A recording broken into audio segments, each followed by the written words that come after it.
পৃথিবীতে এমন একটি কক্ষ আছে যেখানে কেউ 1 ঘন্টার বেশি থাকতে পারে না। এই বিশেষ কক্ষকে বলা হয় অ্যানেকোয়িক চেম্বার, অর্থাৎ এমন এক ঘর যেখানে বাইরের কোনো শব্দ প্রবেশ করে না এবং ভেতরের শব্দ দেয়ালে প্রতিফলিত হয় না। যুক্তরাষ্ট্রের মিনেসোটা অঙ্গরাজ্যে অবস্থিত ওরফিল্ড ল্যাবরেটরির এই কক্ষকে বিশ্বের সবচেয়ে নীরব স্থান হিসেবে স্বীকৃতি দেওয়া হয়েছে। এখানে শব্দের মাত্রা 0 ডেসিবেল নয়, বরং ঋণাত্মক পর্যায়ে নেমে যায় প্রায় -9 ডেসিবেল পর্যন্ত। এর মানে হলো এখানে মানুষের কানে কোনো বাহ্যিক শব্দ পৌঁছায় না। এই কক্ষের দেয়াল, ছাদ এবং মেঝে বিশেষ উপাদান দিয়ে তৈরি। সাধারণ ঘরের মতো মসৃণ দেয়াল নয়, বরং প্রতিটি পাশে রয়েছে শোষণক্ষম ফোম ও কংক্রিটের মোটা স্তর। এগুলো শব্দকে প্রতিফলিত হতে না দিয়ে সঙ্গে সঙ্গে শোষণ করে ফেলে। ফলে কেউ ভেতরে কথা বললে বা কোনো বস্তুতে আঘাত করলে সেটির প্রতিধ্বনি শোনা যায় না।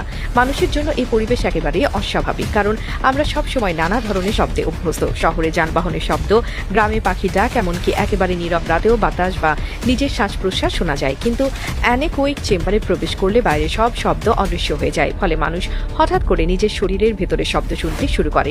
হৃৎপিণ্ডের ধুকপুক, রক্তপ্রবাহ, এমনকি হাড়ের হালকা নড়াচড়া শব্দ স্পষ্ট শোনা যায়। গবেষণায় দেখা গেছে এই কক্ষে কয়েক মিনিট থাকার পরই মানুষ অস্বস্তি বোধ করতে শুরু করে, কারণ মস্তিষ্ক অভ্যস্ত থাকে আশেপাশের শব্দের সঙ্গে সামঞ্জস্য রাখতে। শব্দ না থাকলে শরীরের ভারসাম্য নষ্ট হতে থাকে এবং মানুষ দিক নির্দেশনা হারায়। এজন্য 1 ঘন্টার বেশি সময় ধরে এখানে থাকা প্রায় অসম্ভব হয়ে পড়ে।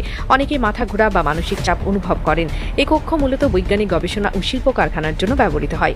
উদাহরণস্বরূপ বিভিন্ন ইলেকট্রনিক ডিভাইসের শব্দ পরীক্ষা করার জন্য এটি ব্যবহার করা হয়। মোবাইল ফোন, মাইক্রোফোন বা কম্পিউটার ফ্যান কতটা শব্দ করছে তা মাপতে হলে বাইরে শব্দমুক্ত পরিবেশ প্রয়োজন হয়। এছাড়া কিছু চিকিৎসা গবেষণায়ও এই কক্ষ ব্যবহৃত হয়, যেখানে মানুষের শ্রবণ শক্তি কিভাবে কাজ করে তা বিশ্লেষণ করা হয়। অ্যানেকোয়িক চেম্বার কেবল এক ধরনের বৈজ্ঞানিক ল্যাব নয়, বরং মানুষের সীমা পরীক্ষার এক অনন্য উদাহরণ। এটি প্রমাণ করে মানুষ প্রকৃতির স্বাভাবিক শব্দ ছাড়া টিকে থাকতে পারে না।